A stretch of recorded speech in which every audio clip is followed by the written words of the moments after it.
Hello everyone. आज हम session में करने वाले हैं सिंप्लीफिकेशन। ये बहुत ही इंपॉर्टेंट टॉपिक है और आज हम ऐसे ट्रिक्स अप्लाई करेंगे ताकि इस टॉपिक के जितने भी क्वेश्चंस हैं वो सारे हमारे 2 से 5 सेकंड के अंदर अटेम्प्ट हो जाएं। ठीक है, तो पहले जान लेते हैं सिंप्लीफिकेशन में क्या क्या होता है। And guys, I am your mentor Jayprakash Gupta. मैंने लगभग 17 साल बैंकिंग, एसएससी और कैट प्रिपरेशन कराई है और 20,000 से ज़्यादा स्टूडेंट्स को पढ़ाया हुआ है। And most of them successfully right are working in different government banks. तो मेरा ये परसेंटाइलर है, आप देख रहे होंगे 99.9 परसेंटाइलर इन क्वांट एंड डीआई सेक्शन में। ये कई बार आया हुआ है कैट में, राइट। और मोस्ट ऑफ द पीपल, जो ज़्यादातर लोग मुझे जेपी सर के नाम से जानते हैं। ठीक है गाइस, तो हम आज इस सेशन में करने वाले हैं सिंप्लीफिकेशन और शुरुआत करते हैं बॉड मास रूल से। गाइस, ये सेशन बिल्कुल मैं बेसिक लेवल से करा रहा हूँ, तो ये उन स्टूडेंट्स के लिए बहुत बेनिफिशियल होगा जो अभी तैयारी अपनी स्टार्ट कर रहे हैं या जिनको बेसिक्स नहीं पता। तो मैं आपको हर एक छोटे छोटा पॉइंट बताऊंगा। हालांकि इस यूट्यूब सीरीज जो मैं स्टार्ट कर रहा हूँ, इसमें मैं आपको हर लेवल के क्वेश्चन कराऊंगा from basics to advance level, लेकिन पहले हम बेसिक्स पर फोकस करते हैं। ठीक है, तो जान लेते हैं बॉड मास क्या है। तो बॉड मास में यहाँ पे बी जो स्टार्ट होता है उसका मतलब यहाँ पे ब्रैकेट से है ना। तो बी का मतलब ब्रैकेट से है। अब ब्रैकेट को हम समझते हैं। जैसे यहाँ पे मैंने लिख दिया 2+5, है ना। एंड ब्रैकेट ले लिया, कोई भी ब्रैकेट ले सकते हो, ये सिंपल ब्रैकेट ले सकते हो, करली ब्रैकेट ले सकते हो, इनसे कोई फर्क नहीं पड़ता। And multiplied by 3। तो हमें 5 into 3 पहले नहीं करना है, इसका अंडरस्टूड है, आप यही करते आए हो कि 5+2 करोगे पहले 7 और 7 into 3 करोगे तो 21। ये इसका मतलब हुआ कि हम किसी भी कैलकुलेशन में ब्रैकेट को फर्स्ट प्रायोरिटी देंगे। तो ये तो हमारा ब्रैकेट हो गया बी का मतलब। डी का मतलब क्या है, डी का सॉरी ओ का मतलब क्या है, ओ का मतलब है of. Of generally guys multiply होता है, लेकिन यहाँ पे प्रायोरिटी ऑर्डर में अगर हम बात करें, ऑफ का मतलब क्या होता है, बी तो बी को ब्रैकेट हो गया, ऑफ का मतलब होता है मल्टीप्लाई, लेकिन प्रायोरिटी में ये डिवीजन से पहले आता है, ये ध्यान रखना। एम का मतलब क्या है, मल्टीप्लाई। तो मल्टीप्लाई से पहले डिवीजन आएगा और डिवीजन से पहले भी ऑफ आएगा। यहाँ पे ये समझना जरूरी है एग्जाम्पल के साथ में। जैसे मैं लेता हूँ 20 डिवाइड बाई 5 ऑफ 2, एक सिचुएशन ये है। दूसरा लेता हूँ 20 डिवाइड बाई 5 into 2, है ना। वैसे ऑफ और टू का मतलब सेम है, लेकिन दोनों का आंसर यहाँ पे अलग ही आएगा। क्यों अलग आएगा, देखिए। जब मैं ऑफ कह रहा हूं तो ऑफ की प्रायोरिटी में डिवीजन से पहले ले रहा हूं, और इसका मतलब यहाँ पे ये हुआ कि पहले मैं इसको कैलकुलेट करूंगा तो ये बन जाएगा 20 डिवाइड बाई 5 ऑफ 2 इज 10। तो 20 डिवाइड बाई 10 दैट इज 2। लेकिन यहीं पे मैं अगर सेकेंड एग्जाम्पल की बात करूं तो डिवीजन की प्रायोरिटी पहले आएगी मल्टीप्लाई से। यहाँ पे मैं पहले 20/5 करूंगा तो यहाँ पे बनेगा 4 एंड 4 into 2 बन जाएगा कितना, 8। तो यहाँ पे देखिए मेरा आंसर चेंज हो चुका है। ठीक है ना। तो आप समझ गए, यहाँ पे ए का मतलब एडिशन है, एस का मतलब सब्ट्रैक्शन है, यहाँ पे फर्क नहीं पड़ेगा। तो गाइस ऑफ डिवीजन मल्टीप्लाई ये ध्यान रखना, ऑर्डर मुझे क्या लेना और ब्रैकेट सबसे पहली प्रायोरिटी आएगा। ठीक है, ये तो बेसिक्स ऑफ बॉड मास हो गया। अब मेन पॉइंट समझते हैं कि इसमें क्वेश्चंस कैसे आते हैं। मिक्स फ्रैक्शन वाले क्वेश्चन आते हैं, स्क्वायर क्यूब्स वाले आते हैं, है ना। और जो है यहाँ पे परसेंटेज रेसिप्रोकल्स कैलकुलेशन बेस्ड आते हैं, लॉ ऑफ इंडिसाइसिस बेस्ड आते हैं। ये 4 क्राइटेरिया मैंने डिवाइड किया है, जो है किसको, सिंप्लीफिकेशन को। ठीक है, चलिए कहीं कहीं पे हमें यूनिट डिजिट से ऑप्शन अप्रोच से भी कर लेते हैं। तो ये हमारा पहला क्वेश्चन है, ऐसा ये सिंपल वाला क्वेश्चन है। अब बताइए क्या इस क्वेश्चन को आप 2 से 3 सेकंड में दे सकते हैं। तो चलिए इसका सोल्यूशन बताने से पहले मैं कुछ बेसिक्स पॉइंट्स आपको बताना चाहूंगा। क्या है बेसिक्स पॉइंट्स वो समझ लीजिए। कि एक तो जब इसे लिखा है 4 5/17, तो ये लिखा जाए या 4+5/17 लिखा जाए, इसका मतलब सेम है। ठीक है ना। दूसरी बात, ऐसे क्वेश्चन को हमें प्रॉपर फ्रैक्शन में, अगर कुछ लोग ऐसे करते हैं 17 4 यू नो 68+5 73/7 ऐसे करेंगे और एलसीएम लेंगे तो ये बहुत लेंथी हो जाएगा। ये हमें नहीं करना है। हमें इसमें डायरेक्टली, जब एडिशन सब्ट्रैक्शन वाली बात है तो डायरेक्टली करना है। डायरेक्टली कैसे करना है, इसको आप ऐसे समझ लीजिए कि ये मेरा 23 तो है ही, जो माइनस हो रहा है तो 4 भी माइनस हो रहा है और 5/17 भी माइनस हो रहा है। तो आप समझ रहे हैं, यहाँ पे मैंने माइनस के बाद में ब्रैकेट ले लिया, मतलब क्या है कि ये भी मेरा माइनस में और ये भी माइनस में। तो यहाँ पे हम क्या करेंगे कि इसको ये समझिए, ये वैल्यू क्या है, 23 में से 4 भी सब्ट्रैक्ट करना है और 5/17 भी सब्ट्रैक्ट करना है। तो आप इंटीजर को इंटीजर के साथ डील करिए।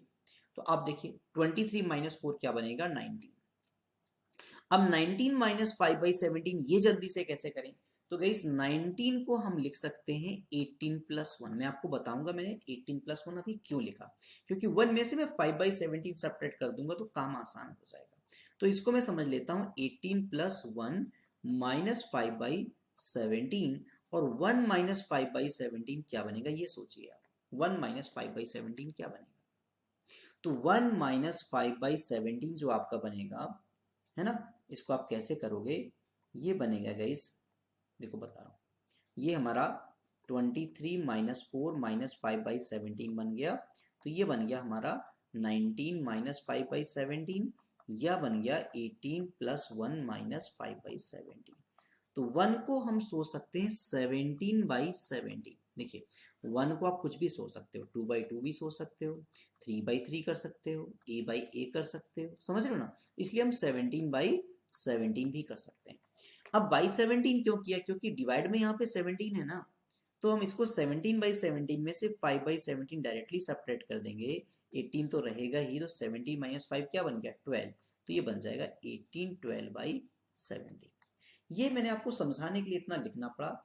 एग्जाम में तो आप बिल्कुल डायरेक्टली इसको कर लोगे। कैसे? कि 23 माइनस 4 इज 19, एंड 19 में से 5/17 जा रहा है, तो मतलब 18, एंड 1 माइनस 5/17 इज 12/17।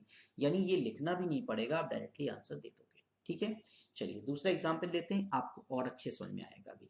राइट, तो अब देखिए आप समझ गए होंगे इसका क्या करना है। इसको हम प्रॉपर फ्रैक्शन में लेके चले जाएंगे तो यही करते रहेंगे। एग्जाम में इतना टाइम तो होता नहीं है, आप जानते हैं कि क्वेश्चन आपको बहुत ही जल्दी अटेम्प्ट करने होते हैं, लिमिटेड टाइम होता है, और ये ऑब्जेक्टिव एग्जाम्स होता है, यानी ऑप्शंस आपके पास होते हैं, तो आप ऑप्शन से टिक टिक करना है, आपको प्रॉपर सॉल्व नहीं करना है। तो आपने इसमें मैटर ही नहीं करता आपने कैसे सॉल्व किया, मैटर क्या करता है? आपका सही आंसर आना चाहिए, पॉइंट नंबर 1, और उसको सही लाने में टाइम कितना दिया, क्योंकि आपकी स्पीड मैटर है। सिलेक्शन तभी होगा जब आपकी स्पीड अच्छी होगी। तो इसको आप कैसे सोचेंगे? इसको वैसे ही ब्रेक करिए जो मैंने बताया था। कैसे? कि ये 5+1/12 हो गया, ये मेरा 7+1/6 है, ये मेरा 4+1/12 है, और दोनों ही माइनस में है ना? तो अब आप सोचिए क्या होगा। अब क्या होगा यहाँ पर, अगर हम ध्यान से देखें तो ये जो बन जाएगा माइनस का 1/12 और ये प्लस का 1/12, ये तो कैंसिल हो जाएगा। तो सीधे हम 5 कितना हो गया? 12, और 12 में से 4 गया, 5+7 - 4 मतलब 8 बन गया, तो इंटीजर बन गया 8। और फ्रैक्शन में बचा ही क्या? फ्रैक्शन में तो बचा ही 1/6 है, तो ये तो 5 सेकंड का भी क्वेश्चन नहीं है। आप सीधे आंसर क्या बोल सकते हो? बी। समझ गए इसकी ट्रिक क्या है? जब भी ये एडिशन या सब्ट्रैक्शन वाले क्वेश्चन आएंगे तो आपको ऐसे ही करना है, प्रॉपर सॉल्व करने में टाइम वेस्ट नहीं करना है। ठीक है, जल्दी से इस क्वेश्चन को करिए, मैं आपको 5 सेकंड का टाइम दे रहा हूं। क्या आप इसको कर सकते हैं? देखिए जरा जल्दी से। जैसे जैसे आप बढ़ेंगे तो क्वेश्चन का लेवल थोड़ा अपग्रेड होता जाएगा। तो आप यहाँ पे देख रहे हैं क्या कि ये जो यहाँ पे क्वेश्चन मार्क है और उसके बाद माइनस लगा हुआ है, तो इसको आप ये समझिए, इधर जाएगा तो क्या हो जाएगा? ये इधर जाकर के लेफ्ट साइड आके प्लस हो जाएगा। मतलब 6+, आप इसको यूं सोचिए कि जो ब्रेकअप है इसका, ये सारा का सारा पार्ट जो माइनस में है, इधर जाके क्या हो जाएगा? प्लस हो जाएगा। सो आप डायरेक्टली कह सकते हो कि देखो 6 से 6 to 8, 8 में से 1 गया 7, समझ रहे हो? 6+2 - 1, और ये भले ही माइनस है लेकिन लेफ्ट साइड आने की वजह से ये सारा का सारा प्लस हो गया, यानी इसको हम प्लस करके, यहाँ पे प्लस करके राइट साइड में एक क्वेश्चन मार्क ऐसे लिख सकते थे, है ना? तो +2 हो जाएगा। तो ये क्या हो गया? 8 - 1 7, 7+2 is 9, तो ये तो 9 बन गया। अब फ्रैक्शन देखेंगे तो इसमें कुछ डेटा हमें ऑब्जर्व करने हैं। इस 1/2 + 1/2 क्या होगा? 1/2 + 1/2 होता है 1। तो इस पेयर को इसके साथ अगर बना दें तो ये बन गया 1, है ना? तो 9 के साथ में क्या आ जाएगा? 1 आ जाएगा। अब फ्रैक्शन क्या बचा? फ्रैक्शन में 1/3 और 1/6 बचा, तो +1/3 में 1/6 माइनस कर, यही बचा ला करके, है ना?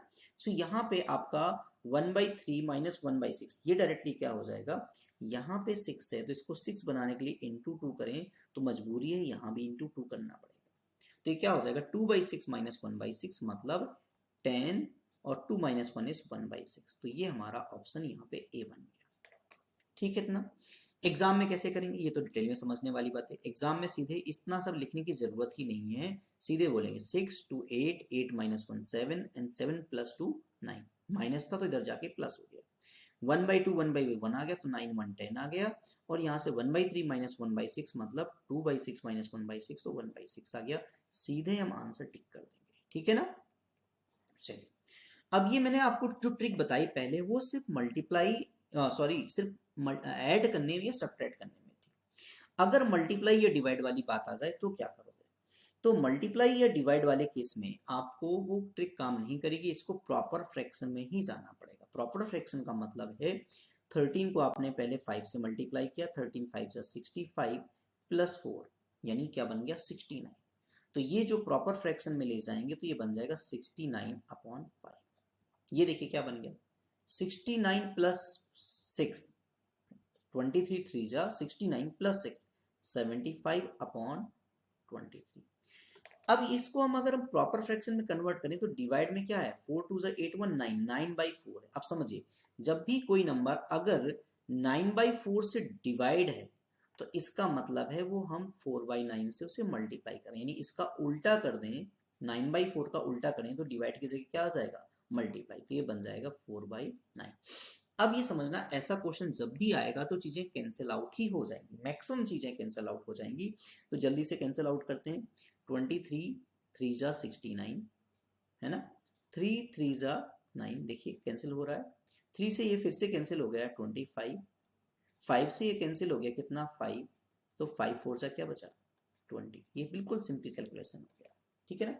इस क्वेश्चन को मैं फिर से रिपीट कर रहा हूँ, देखिए इसको प्रॉपर फ्रैक्शन में किया तो ये बन गया 69/5, ये प्रॉपर फ्रैक्शन में बन गया 75/23, और ये डिवाइड में आपका है 9/4 तो उल्टा कर दिया तो 4/9।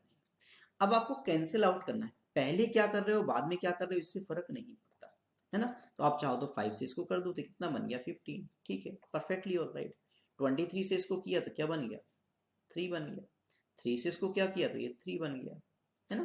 3 से 15 करेंगे तो क्या बन गया 5 बन गया, तो 5 4 जा क्या गया 20। So that is our right answer. समझ गए क्या करना है। अच्छा, जल्दी से एक क्वेश्चन आप ही करके बता दो, ये सारा सब लोग आंसर इसको चैट बॉक्स में जरूर देना, कमेंट बॉक्स में, ठीक है ना। यहाँ पे प्लस भी है और मल्टीप्लाई भी है, तो भी हमें क्या करना है इसको पहले जब मल्टीप्लाई वाली बात है तो प्रॉपर फ्रैक्शन में ही कन्वर्ट करना है। तो ये क्या हो जाएगा 4 3 जा 12 टू 14, तो ये 14/3 है, मल्टीप्लाई बाई 2/7 है, प्लस इसको आप x समझ सकते हैं, ये क्या है इक्वल टू 14। अब देखिए पहले तो कैंसिल आउट करिए, क्या कैंसिल आउट हो सकता है। तो यहाँ पे अगर हम देखें तो 7 2 जा 14 एंड 2 2 जा क्या हो जाएगा 4/3, मतलब 4/3 जो यहाँ पे एडेड है लेफ्ट साइड में, ये राइट साइड जाके क्या हो जाएगा 14 माइनस 4/3। अब हम 4/3 को सोच सकते हैं गाइस, ये क्या है ये 1 प्लस 1/3 है ना। 3 1 जा 1 प्लस 1/3, मतलब आप 14 में से 1 माइनस कर रहे हो और 1/3 माइनस कर रहे हो, या आप ये सोचो कि आप इसको 13 माइनस 1/3 कर रहे हो, या 13 आप समझ गए 12 प्लस 1 माइनस 1/3, ऐसे आपको सोचना है। तो 1 माइनस 1/3 बन जाएगा 12 2/3, तो आंसर बन जाएगा 12 2/3। तो ये हमने गाइस 5 क्वेश्चन सिंप्लीफिकेशन के किए, आई होप आपको ये समझ में आए होंगे। तो आप ऐसे ही हम जो है और भी क्वेश्चंस करेंगे आने वाली सीरीज में, और ये मैं आपको चारों वैरायटी जो बताई वो सारी कराऊंगा। I am guys Jayprakash Gupta, और आज के लिए इतना ही। मैथ विद जेपी सर मेरा एक चैनल है, तो इसमें जो मैंने स्क्वायरिंग वाली बात बताई थी कि स्क्वायर्स को हम कैसे कर सकते हैं वो हम यहाँ पे यूज करेंगे, और ये मेरा यूट्यूब चैनल का लिंक है गाइस। तो आप चैनल को ज़्यादा से ज़्यादा लोगों को शेयर करें ताकि सब लोग हम इस चीज़ को बेनिफिट हो। And guys keep watching me live, keep watching my sessions right, और मैं जल्दी से लाइव भी स्टार्ट करूँगा। All right guys, and I am sure that आपको हर चीज़ें कराई जाएँ, चाहे वो कैट लेवल के क्वेश्चन हो, लेकिन अभी हम प्राइमरली बेसिक क्वेश्चन पर फोकस कर रहे हैं, और धीरे धीरे हम चाहे वो एसएससी सीजीएल का मेंस हो, कैट के क्वेश्चन हो, या बैंक बीओ का मेंस हो, वो भी हम कवर करेंगे। All right, thank you for watching guys.